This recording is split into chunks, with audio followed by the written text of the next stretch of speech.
साथियों नमस्कार, स्वागत है आपका अपने चैनल सक्सेस जंक्शन एक कदम सफलता की ओर में। और हम लेकर के आ गए आपके लिए एमपीपीएससी 2020 और 2021 की दृष्टि से अति महत्वपूर्ण आपका टॉपिक है यूनिट 9 का साइबर सिक्योरिटी। तो साइबर सिक्योरिटी से किस तरह के प्रश्न आपकी परीक्षा में पूछे जाएंगे, उन प्रश्नों का प्रैक्टिस सेट हम आपके लिए लेकर के आ गए हैं। इससे पहले हम 5 प्रैक्टिस सेट और लगभग 10 से 12 ऑब्जेक्टिव्स की डिटेल वाली क्लास हम ऑलरेडी अपलोड कर चुके हैं। अगर आपने अभी तक नहीं देखा है तो चैनल के अंदर जाइए, वहाँ पर प्लेलिस्ट बनी हुई है अलग से यूनिट 9 के नाम से, वहाँ पर आप उन सभी क्लासों को देख सकते हैं। ठीक है, तो आपके सामने 15 प्रश्न यहाँ पर आने वाले हैं और आपको लास्ट में कमेंट बॉक्स में कमेंट करके बताना है कि आपके कितने प्रश्न सही निकले हैं।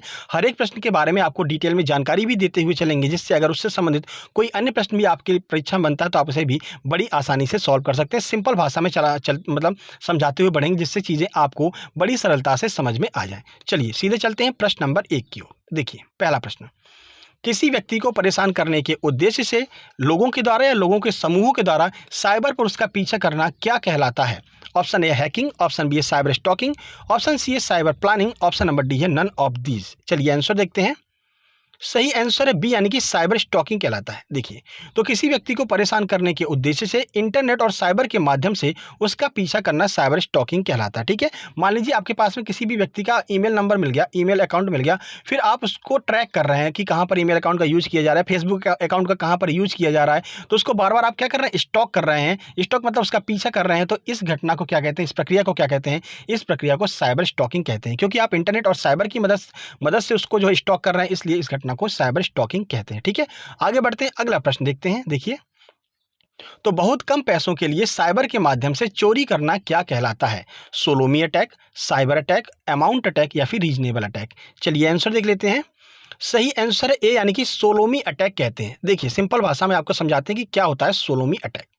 तो बहुत कम पैसों के लिए साइबर के माध्यम से छोटे छोटे अमाउंट में पैसों को चुराना सोलोमी अटैक कहलाता है। देखिए, मान लीजिए कोई व्यक्ति है और उसने किसी बैंक की एक ब्रांच को हैक कर लिया। ठीक है, और मान लीजिए उसमें 2.5 लाख जो है अकाउंट है। अब देखिए वो क्या करेगा, एक एक रुपए जो है हर एक अकाउंट से चुराएगा। आपके पास मैसेज भी आ जाएगा कि 1 रुपए कम हो गए, आपको लगेगा अरे वो मैसेज भेजने वाले पैसे काट लिए गए होंगे। ठीक है, अब 1-2 रुपए के ऊपर कोई गौर तो करता नहीं है, लेकिन आप जरा गौर कीजिए, 2.5 लाख अकाउंट में से एक एक रुपए गायब होंगे तो सामने वाले व्यक्ति के पास में तो 2.5 लाख रुपए आ गए ना एक दिन में। तो ऐसे अटैक को सोलोमी अटैक कहा जाता है। सर याद कैसे रखेंगे? तो भाई जो एक एक रुपए 2.5 लाख अकाउंट से काट ले रहा है, भाई ऐसे व्यक्ति को तो सलाम है। तो वही एक एक रुपए चुराने वाले को हम क्या कहेंगे? सोलोमी अटैक कहेंगे। सलाम है उस व्यक्ति को जो एक एक रुपए करके चोरी करके इतना सारा अकाउंट में जो अपने बैलेंस इकट्ठा कर ले रहा है। तो इसको हम क्या कहते हैं? सोलोमी अटैक, या फिर कहीं कहीं पर सलामी अटैक भी कहते हैं। बहुत कम मात्रा में पैसों को चोरी करना। ठीक है, चलिए आगे बढ़ते हैं, अगला प्रश्न देखते हैं। तो रोबोट के माध्यम से किसी व्यक्ति को लक्ष्य करके लगातार ईमेल भेजना क्या कहलाता है? Email raining, email bombing, email trafficking या फिर इनमें से कोई नहीं? चलिए आंसर देखते हैं। सही आंसर है बी। आइए समझाते हैं आपको सिंपल लैंग्वेज में। किसी व्यक्ति को लक्ष्य करके लगातार हजारों की संख्या में ईमेल भेजना ईमेल बॉम्बिंग कहलाता है। देखिए, मान लीजिए कोई फेक वेबसाइट है, ठीक है, आपने उस पर विजिट किया और आपने वहां पर अपना ईमेल नंबर डाल दिया, ईमेल अकाउंट नंबर डाल दिया वहां पर। ठीक है, पर आपने कुछ भी वहां पर शॉपिंग वगैरह नहीं किया, आप वापस आ गए, लेकिन आपका ईमेल अकाउंट नंबर तो वहां पर पहुंच गया ना। अब क्या होगा, अब वो फेक वेबसाइट लगातार आपको ईमेल करती रहेगी, हजारों की संख्या में दिन भर में आपके पास ईमेल करेगी।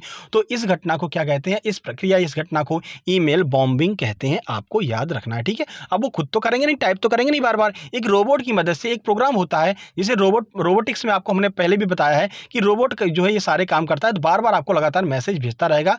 इसको हम क्या कहते हैं? ईमेल बॉम्बिंग कहते हैं। चलिए आगे बढ़ते हैं, अगला प्रश्न देखते हैं। देखिए, अगला प्रश्न है, साइबर के माध्यम से लालच देकर धोखाधड़ी करना क्या कहलाता है? स्टैकिंग, स्पूफिंग, फिशिंग या फिर इनमें से कोई नहीं? आंसर देख लेते हैं। सही आंसर है सी, यानी कि फिशिंग कहलाता है। अब देखिए, साइबर के माध्यम से किसी व्यक्ति को लालच देकर उसकी पर्सनल इंफॉर्मेशन प्राप्त करना, धोखाधड़ी धोखाधड़ी करना क्या कहलाता है? फिशिंग कहलाता है। जैसे कि मान लीजिए आपने कोई सामान खरीदा, फिर उस सामान पर वो क्या करेगा, आपको लालच देगा। मान लीजिए कि आपसे बोला उसने कि इसमें 15% ऑफ है, आप 2 लाख रुपए अभी जमा कर दीजिए, आपके पास में हम 100 जो है स्टॉक, मतलब 100 ऐसा अमाउंट, जो 100 सामान है ये आपके पास में हम भेज देंगे। आपको लालच आ जाएगा कि 15% ऑफ है, 20% ऑफ है, और फिर आप उसमें फंसते चले जाएंगे। अब आपके साथ धोखाधड़ी तो हो रही है, लेकिन किसके माध्यम से? इंटरनेट के माध्यम से हो रही है। तो इसी धोखाधड़ी को हम क्या कहते हैं? फिशिंग कहते हैं, जिसमें आप स्वयं ही फंसते चले जाते हैं। ठीक है, तो साइबर के माध्यम से लालच देकर के धोखाधड़ी करना क्या कहलाता है? फिशिंग कहलाता है। चलिए आगे बढ़ते हैं और अगला प्रश्न देखते हैं। देखिए, ऑनलाइन माध्यम से नौकरी या व्यवसाय का झांसा देकर पैसे और पर्सनल डिटेल चोरी करना क्या कहलाता है? Spoofing, fishing, denial of service या फिर इनमें से कोई नहीं? आइए आंसर देखते हैं। सही आंसर है ए यानी कि स्पूफिंग कहलाता है। देखिए, तो नौकरी दिलाने का झांसा देकर ऑनलाइन माध्यम से पैसे और पर्सनल डिटेल चोरी करना स्पूफिंग कहलाता है। इसमें क्या होता है, इसमें आपको नौकरी दी जाती है, ठीक है, दी नहीं जाती है, देने का वादा किया जाता है। मान लीजिए कि आपके पास में एक मैसेज आया कि हेलो मैं इस तरह का आईएएस हूँ, ठीक है, और हम जो है आपको जो है बहुत जल्दी यहाँ पर एक इंटरव्यू होने वाला है और आपकी जॉब लग जाएगी। आप एक काम कीजिए, 15,000 रुपये इस अकाउंट में ट्रांसफर कर दीजिए और आपकी जॉब लग जाएगी। अब आप उसमें फंस गए तो क्या होगा, आपने जो है 15,000 रुपये वहाँ पर ट्रांसफर कर दिए और फिर उसके बाद आप वेट करते रहे कि ईमेल आएगा हमारे पास जो है जॉब के लिए, पर ऐसा कुछ नहीं हुआ। तो क्या हुआ, ऑनलाइन माध्यम से आपसे उसने धोखाधड़ी की, आपकी पर्सनल डिटेल चोरी कर ली, आपसे पैसे चोरी कर लिए। तो नौकरी का झांसा देकर के, ठीक है, यहाँ पर स्पेशली जॉब वाली बात आती है, बिजनेस की बात आती है। तो जॉब या बिजनेस में जो है ऐसी धोखाधड़ी करना क्या कहलाता है, ऐसा धोखाधड़ी करना स्पूफिंग कहलाता है। ठीक है, तो याद रखिए स्पूफिंग और फिशिंग दोनों में आपको अंतर समझ में आ गया होगा। जहाँ पर नौकरी या बिजनेस के माध्यम से धोखाधड़ी की जाती है उसे स्पूफिंग कहते हैं, और जहाँ पर आपको वैसे ही बहला फुसला करके आपसे धोखाधड़ी की जाती है उसे हम फिशिंग कहते हैं। आगे बढ़ते हैं, अगला प्रश्न देखते हैं। देखिए, तो डीओएस का फुल फॉर्म क्या होता है, पूछा जाता है, कई बार परीक्षाओं में फुल फॉर्म वगैरह पूछे गए हैं। देखिए, ऑप्शन है denial of services, option B है distributed denial of services, option C है डेटा ऑपरेटिंग सर्विसेज, या फिर ऑप्शन नंबर डी है इनमें से कोई नहीं। चलिए आंसर देख लेते हैं।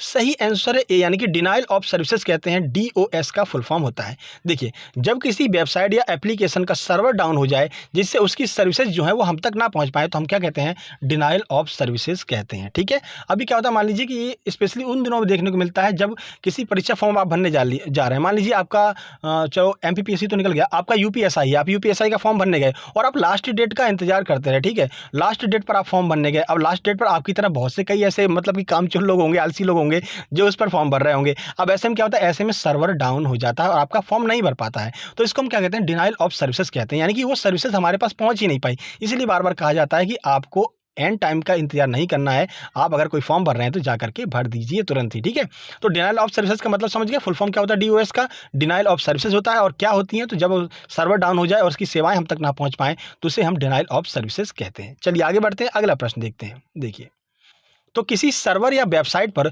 दुर्भावना से ट्रैफिक बढ़ाना क्या कहलाता है, डीओएस, डीडीओएस, सर्वर हैकिंग, या फिर इनमें से कोई नहीं। आइए आंसर देख लेते हैं।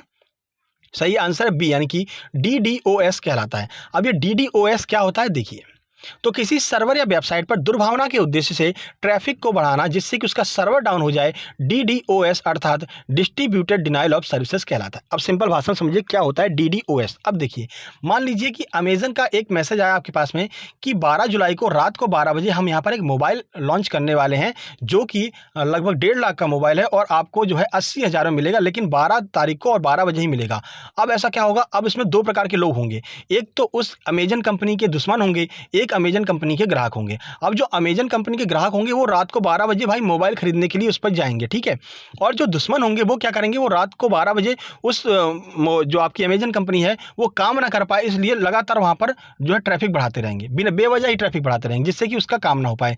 तो ऐसा क्या होता है, तो इससे ये होता है कि उसका सर्वर डाउन हो जाता है। अब जो दुश्मन लोग हैं वो यहाँ पर किस लिए सर्वर डाउन कर रहे हैं, दुर्भावना की वजह से। तो दुर्भावना की वजह से ट्रैफिक बढ़ा रहे हैं ना, दुर्भावना की वजह से, जिससे कोई शॉपिंग ना कर पाए, तो दुर्भावना की वजह से ट्रैफिक बढ़ाना क्या कहलाता है, डीडीओएस कहलाता है। ठीक है, और इसका फुल फॉर्म क्या होता है, तो डिस्ट्रीब्यूटेड डिनाइल ऑफ सर्विसेज जो है वो डीडीओएस का फुल फॉर्म होता है। उम्मीद करते हैं आपको सारी चीजें समझ में आ रही होंगी। अगर समझ में आ रही हो तो भाई वीडियो को लाइक कर दीजिए और लास्ट में कमेंट जरूर कर दीजिएगा कि ये सारी चीजें आपको समझ में आ रही हैं या फिर नहीं आ रही हैं, ये प्रश्न कैसे आपको लग रहे हैं। ठीक है, चलिए आगे बढ़ते हैं और अगला प्रश्न देखते हैं। देखिए, एक ऐसा प्रोग्राम जो नकली होता है और हमारे मोबाइल में जाकर निजता पर हमला करता है क्या कहलाता है, यानी कोई फेक प्रोग्राम होता है जो हमारे मोबाइल या फिर हमारे कंप्यूटर में पहुंच जाता है और हमारी जो प्राइवेसी सेटिंग्स होती है उनके साथ में छेड़खानी करता है, वो क्या कहलाता है, private hacking, Trojan horse, program bombing, या फिर प्राइवेसी बॉम्बिंग। आइए आंसर देख लेते हैं। सही आंसर है बी यानी कि ट्रोजन हॉर्स कहलाता है। अब देखिए, एक ऐसा फेक प्रोग्राम जो हमारे मोबाइल में किसी ऐप्स या फाइल के रूप में एंटर हो जाता है, ठीक है, और हमारे प्राइवेसी को हानि पहुंचाता है, उसे हम ट्रोजन हॉर्स कहते हैं। अब देखिए, 2019 में सॉपर नाम का एक ट्रोजन हॉर्स है जो काफ़ी प्रचलित हुआ था और काफ़ी नुकसान यहाँ पर पहुंचाया था। अब देखिए, ट्रोजन हॉर्स का काम क्या होता है। देखिए, ट्रोजन हॉर्स अगर आपके मोबाइल में एंटर कर गया तो आपका मोबाइल अगर भले ही बंद करके रखा है, लेकिन इससे पहले आपने जो भी ऐप्स यूज किए, जैसे कि आपने अमेजन पर शॉपिंग की है, आपने फ्लिपकार्ट पर शॉपिंग की है, तो ये वहाँ पर जा करके जो है उनको रेटिंग दे देगा, 5 स्टार दे देगा, 3 स्टार दे देगा। आप तो आपका मोबाइल बंद है, आप नहीं दे रहे हैं रेटिंग, लेकिन ये जो ट्रोजन हॉर्स होते हैं ये क्या करते हैं, रेटिंग वगैरह दे देते हैं। आपके फेसबुक अकाउंट पर पहुंच जाएगा, कुछ भी पोस्ट कर देगा, आप फंसेंगे कौन, आप फंसेंगे। ठीक है, अब ये ट्रोजन हॉर्स क्या होता है, ट्रोजन हॉर्स एक पूरा पैकेज होता है। इसमें वायरस भी होते हैं, इसमें फिशिंग वाले काम भी होते हैं, यानी कि सारा जो खराब जो चीज़ें होती हैं जो आपके मोबाइल या सिस्टम को हैक करके या परेशानी में डाल सकती हैं, वो सब मिला करके ट्रोजन हॉर्स कहलाता है। तो उम्मीद करते हैं ट्रोजन हॉर्स आपको समझ में आ गया होगा। 2019 में सॉपर नाम का ट्रोजन हॉर्स आया था। अभी हाल ही में एनटीपीसी के एग्जाम में पूछा गया ये सॉपर नामक जो ट्रोजन हॉर्स है, तो आपके एग्जाम के लिए भी महत्वपूर्ण साबित होगा। आगे बढ़ते हैं और अगला प्रश्न देखते हैं। देखिए अगला प्रश्न आ रहा है आपके सामने, ऐसे प्रोग्राम जो कंप्यूटर के फाइल को क्रैश करने के लिए ही बनाए जाते हैं क्या कहलाते हैं? सिस्टम सॉफ्टवेयर, मालवेयर, हार्डवेयर या फिर सलामी साइबर? चलिए आंसर देख लेते हैं। सही आंसर है बी, यानी कि मॉलवेयर कहते हैं। देखिए मॉलवेयर क्या होता है, एक ऐसा प्रोग्राम जो कंप्यूटर सिस्टम की फाइल को क्रैश करने के लिए ही बनाया जाता है, मेलवेयर या फिर मॉलवेयर कहलाता है। अब देखिए जो पहला मॉलवेयर था वो कौन सा था, तो यूजरेल रिडाई नाम का पहला मॉलवेयर 1990 में आया था, और ये भी एक पूरा पैकेज ही होता है। ठीक है, तो पहला मॉलवेयर कब आया था, 1990 में आया था। क्या नाम था, यूजरेल रिडाई नाम का जो है पहला मॉलवेयर आया था। ठीक है, अब इसका उद्देश्य क्या होता है, तो आपके मोबाइल या फिर आपके सिस्टम को खराब करना, कुल मिला करके इसका उद्देश्य होता है। मॉलवेयर का मतलब समझते हैं, मेल का क्या अर्थ होता है, मेल का अर्थ होता है मतलब खराब करना। ठीक है, और वेयर का क्या अर्थ होता है, एक प्रोग्राम। तो आपके सिस्टम को खराब करने के उद्देश्य से ही बनाया गया प्रोग्राम क्या कहलाता है, मेलवेयर या फिर मॉलवेयर कहलाता है। ठीक है, आगे बढ़ते हैं, अगला प्रश्न देखते हैं। देखिए डीओएस को अंजाम देने के लिए किस प्रोग्राम का इस्तेमाल किया जाता है? अब डीओएस आपको समझ में आ रहा है, डीओएस क्या है, डिनाइल ऑफ सर्विसेज। अगर किसी भी सिस्टम पर, किसी भी वेबसाइट पर डिनाइल ऑफ सर्विसेज करना है तो उसके लिए यूज किए गए प्रोग्राम क्या कहलाते हैं? आप बिना हथियार के तो कुछ कर नहीं सकते हैं, तो वही डीओएस को अंजाम देने के लिए यूज किए गए हथियारों को क्या कहते हैं? बोनेट, जॉम्बी, स्किल या फिर ए और बी दोनों? चलिए आंसर देख लेते हैं। सही आंसर है डी, यानी कि ए और बी दोनों। तो डिनाइल ऑफ सर्विसेज को अंजाम देने के लिए दो प्रोग्रामों का यूज किया जाता है। कौन कौन से प्रोग्राम है, बोनेट और जॉम्बी। ये दो ऐसे हथियार होते हैं जिनकी मदद से डीओएस को अंजाम दिया जाता है, यानी डिनाइल ऑफ सर्विसेज को किसी भी वेबसाइट पर अंजाम दिया जाता है। तो बोनेट और जॉम्बी दोनों को आपको याद रखना है। आगे बढ़ते हैं, अगला प्रश्न देखते हैं। देखिए सिस्टम में अपलोड करने के बाद एक निश्चित समय पर फाइलों को नुकसान पहुंचाने वाले सॉफ्टवेयर को क्या कहते हैं? ऑप्शन है टाइम बॉम्ब, ऑप्शन बी है लॉजिक बॉम्ब, ऑप्शन सी है बॉम्बिंग सॉफ्टवेयर, ऑप्शन डी है करप्टेड सॉफ्टवेयर। चलिए आंसर देख लेते हैं। सही आंसर है बी, यानी कि उसे लॉजिक बॉम्ब कहते हैं। देखिए यह एक प्रकार का सॉफ्टवेयर होता है जिसे मोबाइल या सिस्टम में अपलोड कर दिया जाता है और एक निश्चित समय दे दिया जाता है, फिर दिए गए निश्चित समय पर यह फाइलों को करप्ट करना स्टार्ट कर देता है। जैसे इससे क्या होता है कि मान लीजिए आपके मोबाइल में कोई ऐसा जो है लॉजिक बॉम्ब डाल दिया गया और बोल दिया गया कि उसमें टाइम फिट कर दिया गया कि आपको 15 अगस्त को 3 बजे इस मोबाइल की सारी फाइलों को डिलीट कर देना है, तो आपको पता ही नहीं चलेगा क्योंकि आपके मोबाइल पहले से ही है और 15 अगस्त से पहले स्टार्ट भी नहीं होगा। 15 अगस्त को ठीक 3 बजे वो काम करना चालू करेगा और आपकी सारी फाइलों को डिलीट करके और खुद भी डिलीट हो जाएगा, आपको पता भी नहीं चलेगा कि ये क्या हो गया। तो मतलब एक फिक्स टाइम दे करके जहाँ पर सॉफ्टवेयर को डाला जाता है उसे हम लॉजिक बॉम्ब कहते हैं। ठीक है, टाइम बॉम्ब की तरह याद कर सकते हैं ना, टाइम बॉम्ब में भी तो एक मतलब फिक्स टाइम दिया रहता है, लेकिन टाइम बॉम्ब का यूज अलग किया जाता है, अटैक वगैरह करने के लिए जो है मतलब आतंकवादी गतिविधियों में किया जाता है, और लॉजिक बॉम्ब का उपयोग साइबर गतिविधियों में किया जाता है। ऐसे आप याद कर सकते हैं ना। चलिए आगे बढ़ते हैं, अगला प्रश्न देखते हैं। तो देखिए विज्ञापन से संबंधित सूचनाओं को बार बार प्रदर्शित करने वाले प्रोग्राम को क्या कहते हैं? Adware, ad bombing, ad information या फिर इनमें से कोई नहीं? आइए आंसर देख लेते हैं।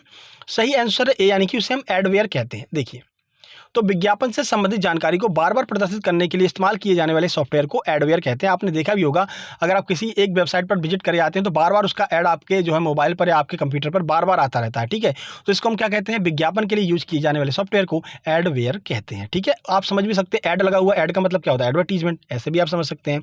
चलिए आगे बढ़ते हैं। अपने आप से ओपन होने वाली एक छोटी सी स्क्रीन जो पूर्ववर्ती सूचनाओं से संबंधित होती है क्या कहलाती है? Screen window, small window, popup window या फिर इनमें से कोई नहीं? आइए आंसर देखते हैं।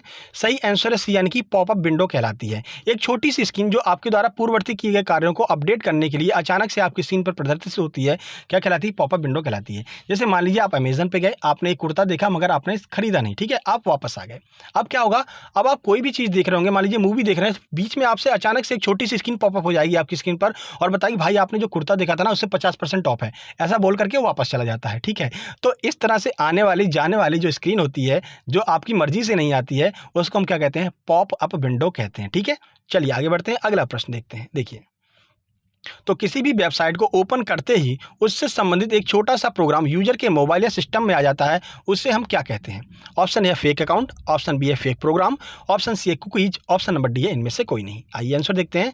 सही आंसर है सी, यानी कि उसे हम कुकीज कहते हैं। देखिए, किसी भी वेबसाइट को खोलते ही उससे संबंधित एक छोटा सा प्रोग्राम यूजर के मोबाइल या सिस्टम में आ जाता है, जो बार बार उससे संबंधित अपडेट को दिखाता रहता है, उसे हम कुकीज कहते हैं। देखिए समझिए क्या होता है कुकीज। देखिए, मान लीजिए आप मिंत्रा पर गए, ठीक है, और आपने मिंत्रा पर जाकर के बहुत सारी चीज़ें देखी, मोबाइल भी देख लिया और कुर्ता पजामा भी देख लिया और आपने दालचीनी भी देख ली और चाय पत्ती भी देख ली, सब कुछ देख ली, मगर कुछ नहीं खरीदा और आप वापस आ गए। अब देखिए, अब इससे क्या होगा कि जो जैसे ही आपने अपना मोबाइल ऑफ किया तो एक कुकीज़ जो है, कुकीज़ नाम का प्रोग्राम जो है वो आपके मोबाइल में आ जाता है मिंत्रा कंपनी का।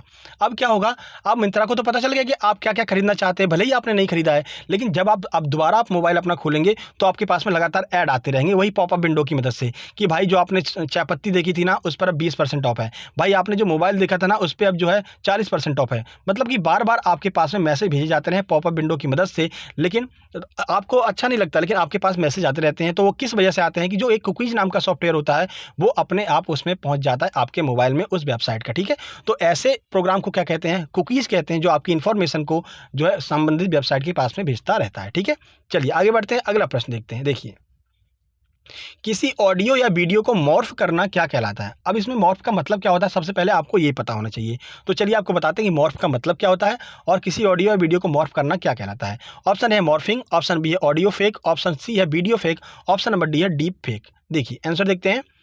सही आंसर है डी, यानी कि डीप फेक कहलाता है किसी भी ऑडियो या वीडियो को मॉर्फ करना। अब देखिए मॉर्फ क्या है? हंसी मजाक या मनोरंजन के लिए किसी व्यक्ति के चेहरे ऑडियो वीडियो का इस्तेमाल करना मॉर्फिंग कहलाता है। आपने देखा भी होगा, नए नए जो अभी जो आपका ऐड वगैरह आते रहते हैं और आपके ऐप्स वगैरह आते रहते हैं, यानी किसी भी व्यक्ति के चेहरे की जगह पर अपना चेहरा आप लगा दीजिए, ठीक है। तो अगर आप हंसी मजाक के लिए ऐसा कर रहे हैं तो उसे हम मॉर्फिंग कहते हैं, कोई दिक्कत नहीं है। लेकिन दुर्भावना की वजह से की गई मॉर्फिंग जो होती है वो डीप फेक कहलाती है, ठीक है। यानी कि आप उसको बदनाम करना चाहते हैं, इस वजह से अगर आप मॉर्फिंग करते हैं तो उसको क्या कहते हैं? उसको हम डीप फेक कहते हैं। आपको याद रखना है, महत्वपूर्ण यह प्रश्न है, परीक्षाओं में पूछा जा सकता है, ठीक है। आगे बढ़ते हैं। तो देखिए, ये आपके 15 महत्वपूर्ण प्रश्न थे। कितने प्रश्न आपके सही लगे हैं, कमेंट बॉक्स में कमेंट जरूर कीजिएगा और आप हमें ये भी बताइएगा कि ये वीडियो आपको कैसी लगी है, हमारा प्रैक्टिस सेट आपको कैसा लग रहा है, जरूर बताइएगा।